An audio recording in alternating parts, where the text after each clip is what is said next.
Welcome to the GPU hierarchy. I've got another graphics card to unbox today. This is the Asus TUF Gaming RTX 5080 OC edition.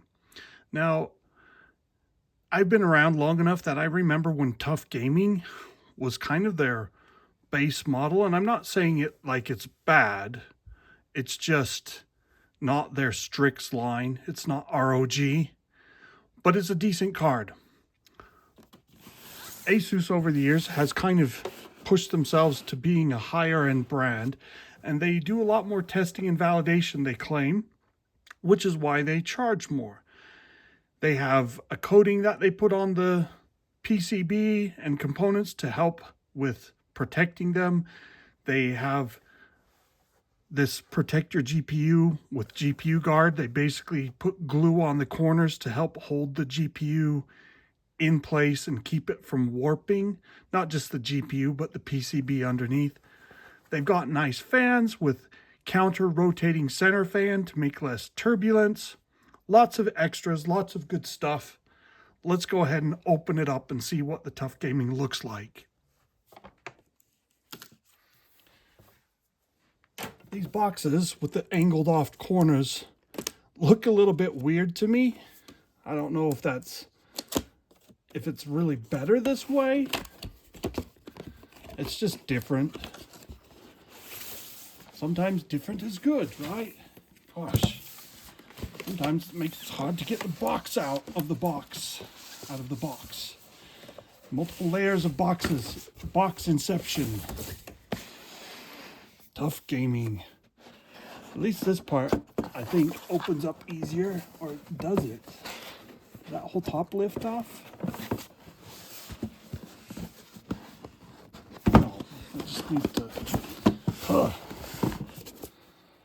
Man, that's a lot of work. Extras. Are there any extras? Well, you've got your triple 8-pin to 16-pin adapter. A little Asus badge. Oh, good, a kickstand. These are important. If you don't realize this, like, I don't care what system you have it in, unless it's vertically mounted, you're going to put a lot of stress on the GPU. And Asus does say that they have a reinforced whole design of the card to help it support the weight and such. But I can tell right now, this is a big, beefy card. I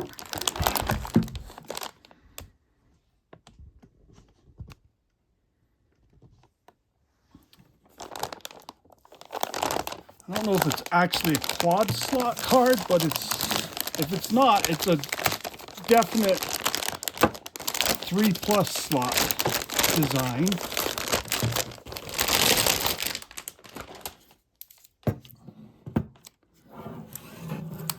Yeah, look at that front. So if that's 2 slots, 3 slots, so this is a 3.5 slot card.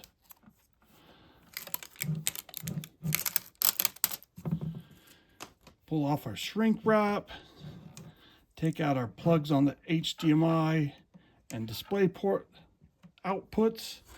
Notice there is a tier below the TUF Gaming with Asus. Maybe 2 tiers depending on how you want to classify it. So there's now a prime card. They don't give you the extra HDMI. And then below that, you'll have like the dual on some models. This is a 5080 though. I don't believe they'll ever do a dual 5080. Not unless it's like the Noxua dual or something.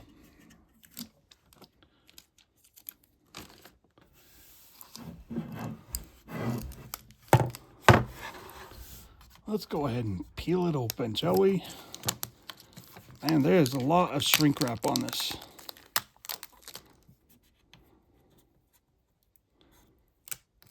One of the unfortunate things right now is actually finding any graphics card in stock that's not seriously marked up.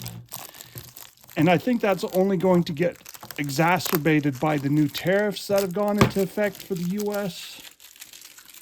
But I also feel like the tariffs might be a little bit of an excuse. I have heard that there are some companies that aren't even being hit with tariffs because of where their cards are assembled, but they've still raised their prices because, hey, they can.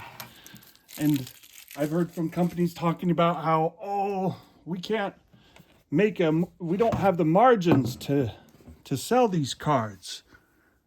ASUS would be one of those companies. Oh, it costs too much to do all our validation and testing. I'm not entirely convinced.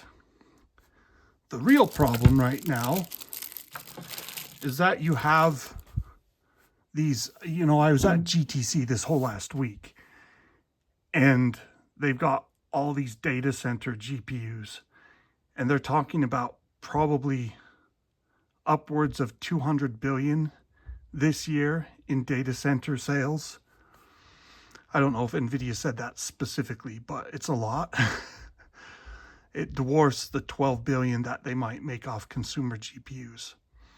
So why make a lot of consumer GPUs when you can use those same wafers to make data center stuff that costs way more, sells for way more as well?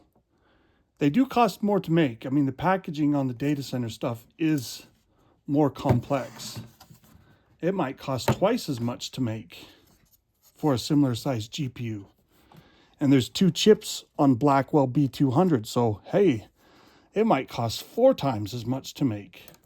But if you're looking at $2,000 for a 5090 versus maybe $50,000 for a GB200 GPU,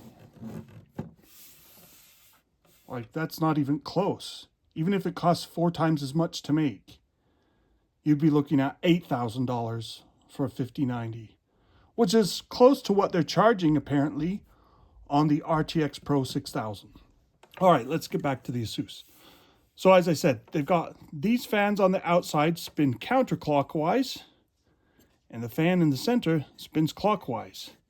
So both these fins pass each other going the same way. And the same goes for these fins, right? So the theory is that reduced turbulence makes less noise, provides better airflow. Of course, we have the 16-pin connector.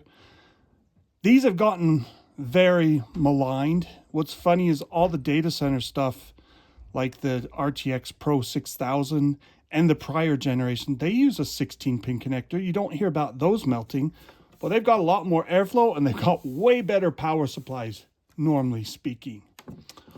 We looked at the front already.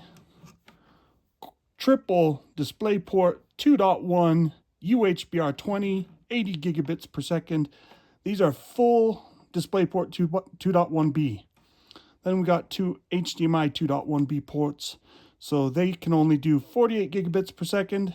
These use 128/132B encoding. So for every 128 bits you transmit, they use 132 bits.